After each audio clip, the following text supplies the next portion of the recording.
আসসালামু আলাইকুম viewers, food কিচেনে আপনাদের স্বাগত। খুদের বাঁকা সাথে শুটকির ভর্তা আর বেগুন ভর্তার রেসিপি।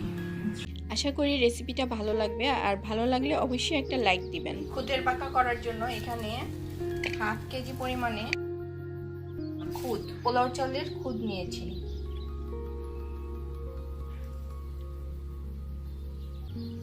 আমি খুদটাকে ভালো মতন ধুয়ে নিয়েছি। এখন এটার পরিমাণ মতো পানি দিয়ে নিচ্ছি। মগ দিয়ে আমি এই খুদটা মেপেছিলাম, সেই মগ দিয়ে আমি 1.5 মগ পরিমাণে পানি দিয়ে নিলাম। পোলাও রান্না করার জন্য আপনারা যত পরিমাণে পানি দেন তার চাইতে একটু কম দিতে হবে, কারণ এটা খুদ তো অনেক অল্প সময় গলে যাবে। তো এখন আমি চুলায় চলে যাচ্ছি। আমি এখন দিয়ে দিচ্ছি পেঁয়াজ কুচি, 2টা দেশি পেঁয়াজ কুচি দিয়ে দিলাম, আর দিয়ে দিচ্ছি কিছু কাঁচামরিচ।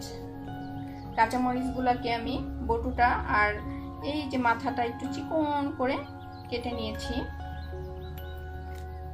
4-5টা কাঁচামরিচ দিয়ে দিলাম।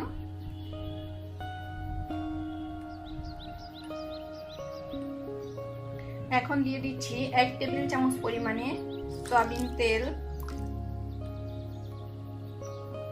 আর দিয়ে নিচ্ছি পরিমাণ মতো লবণ।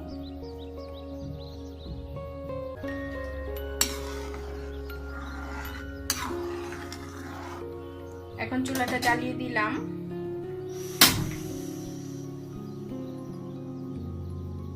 বলক আসা পর্যন্ত আমি এটা হাই হিটে রান্না করব।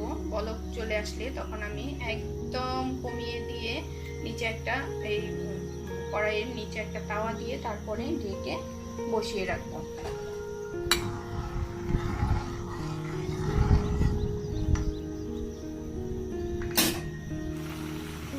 চুলায় বলক চলে আসছে। এখন আমি অন্য চুলার মধ্যে একটা তাওয়া বসিয়ে নিচ্ছি।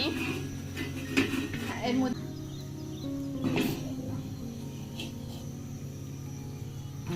এখন চুলার আঁচটা একদম কমিয়ে একদম সবচেয়ে নিবু আঁচ করে তারপরে ঢেকে বসিয়ে রাখতে হবে। এখন আমি ঢাকনা দিয়ে ঢেকে দিলাম। এটা 5 মিনিট পর পর নাড়া দিতে হবে। তাহলে ফিরে আসছি 5 মিনিট পর। ফিরে আসলাম খুদের বাঁকাটা দেখার জন্য। একদম সুন্দর মতো গলে গেছে এবং ঝরঝরা একটা খুদের বাঁকা হয়ে গেছে। এখন আমি চুলাটা বন্ধ করে নিচ্ছি।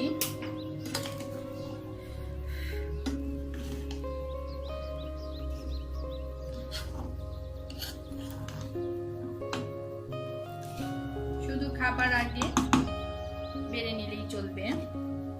এখন আমি ঢেকে এটাকে দমিয়ে রেখে দিলাম গরম থাকার জন্য।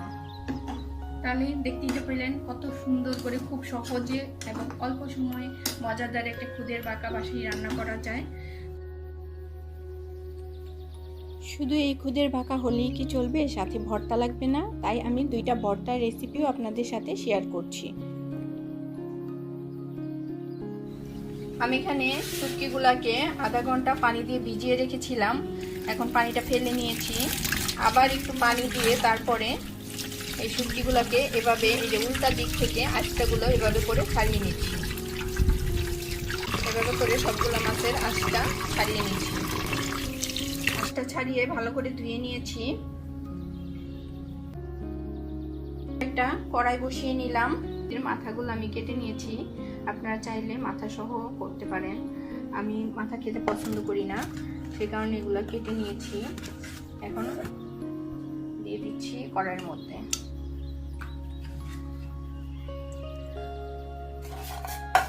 আর দিয়ে দিচ্ছি পেঁয়াজ, আর দিয়ে দিচ্ছি রসুন। আমি এখানে একটা রসুন ছিলে নিয়েছি, রসুনটা দিয়ে দিলাম। আর দিয়ে নিচ্ছি সামান্য পরিমাণে সরিষার তেল, আর দিয়ে নিচ্ছি লবণ।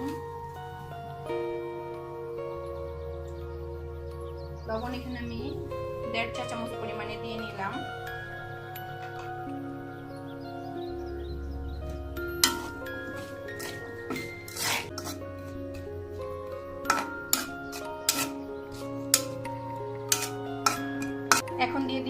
6-7টা শুকনো মরিচ। এগুলা দিয়ে আমি এখন ঢেকে 5 মিনিট রান্না করব।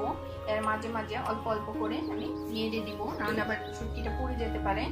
পুড়ে গেলে তো সব শেষ, বুঝতেই তো পারছেন। এখন এগুলোকে আমি ঢেকে দিচ্ছি।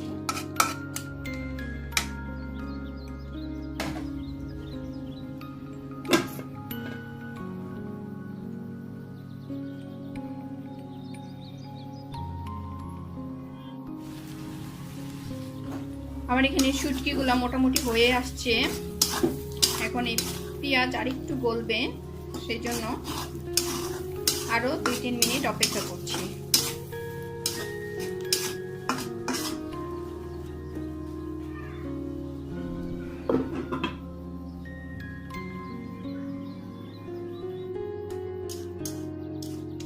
পেঁয়াজ রসুন সবকিছু মোটামুটি সিদ্ধ হয়ে আসছে। এখন আমি এটা ব্লেন্ডার করে নিচ্ছি। আপনারা আপনাদের প্রয়োজন মতো পাটায়ও বেটে নিতে পারেন। শুটকিটা আমি ব্লেন্ডার থেকে নামিয়ে নিয়েছি, আর এখানে এই পেঁয়াজ কুচি দিয়ে একটু মাখিয়ে নিচ্ছি।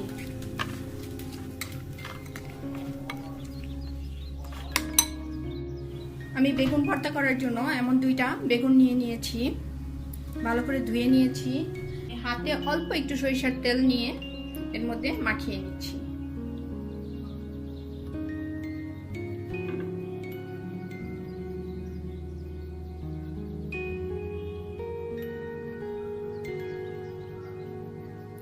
এখন চুলার আঁচটা একদম কম করে, তারপরে আমি এই যে একদম এর চেয়ে কমালে কিন্তু চুলা নিভেই যাবে, বন্ধ হয়ে যাবে।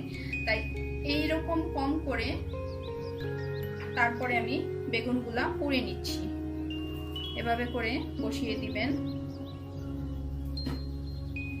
বেগুনগুলা এক পিঠ মোটামুটি হয়ে আসছে। এখন আমি একটু ঘুরিয়ে নিচ্ছি।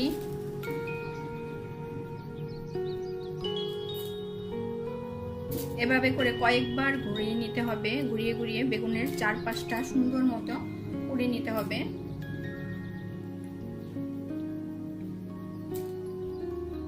এখানে বেগুন ভর্তা করার জন্য কয়েকটা মরিচ টেলে নিচ্ছি।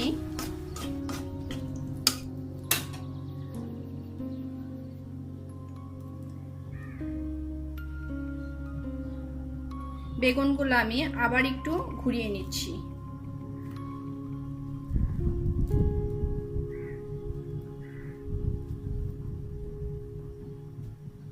এভাবে করে বারবার করে ঘুরিয়ে তারপরে একদম পুড়ে গলে যাওয়া পর্যন্ত অপেক্ষা করতে হবে। এখানে আমার বেগুনগুলা পুরো হয়ে গেছে। এখন আমি বেগুনগুলা চুলা থেকে নামিয়ে নিচ্ছি।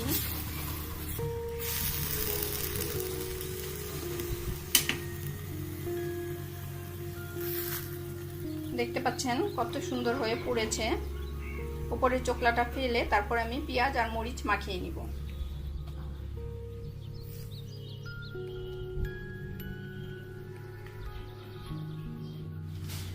আমি এখানে বেগুনগুলা থেকে এভাবে করে চোকলাগুলা ছাড়িয়ে নিয়েছি। চোকলাগুলো আমি ফেলে দিব।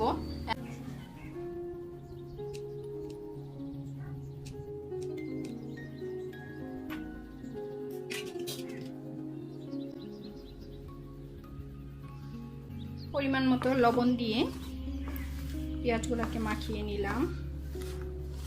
এখন দিয়ে দিচ্ছি শুকনো মরিচ।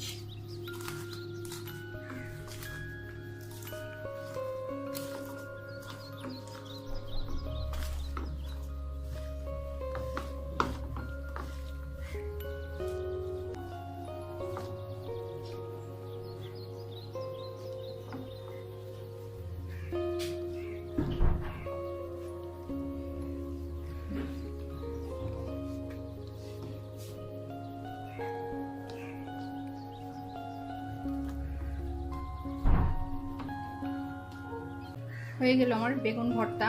এখন পরিবেশন পাত্রে বেড়ে নিচ্ছি। খুদের ভাকার সাথে ভর্তা কিন্তু খুবই মজার।